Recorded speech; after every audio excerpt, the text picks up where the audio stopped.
சிஷ்யவழியில் எல்லாரும் கேட்டிருந்த மாலை, அதாவது கலசம் வைக்கும்போது மாலை வந்து அணிவது எல்லாருக்கும் வழக்கம். அதுவே வந்து ரொம்பவே பயனுடையதாக மாலை தான் இந்த பதிவில் நம்ம பார்க்க போகிறோம். இப்போ என் கையில் இருக்கிறது பார்த்தீங்கன்னா கலசம் வைக்கும் போதோ அல்லது வந்து சாமி விக்கிரகத்துக்கு போடுற மாலை தான் பார்க்க போகிறோம். ஜஸ்ட் 250 தான்.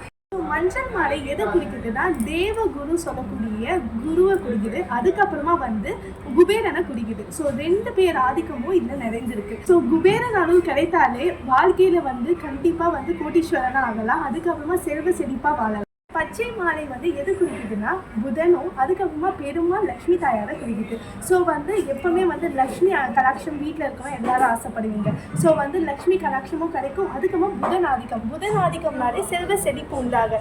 நம்மளோட சிருஷ்டி வழியிலேயே நீங்க பாத்தீங்கன்னா சிவனுக்கு மாலையா நம்ம அணிந்திருக்கோம். ஸோ வந்து எவ்வளவு அழகா இருக்கு பாருங்க. அதே மாதிரி தான் நம்ம கிட்ட 2 கலர்ஸ்ல இப்போ அவைலபிள் இருக்கு. ஸோ மிஸ் பண்ணிடாதீங்க.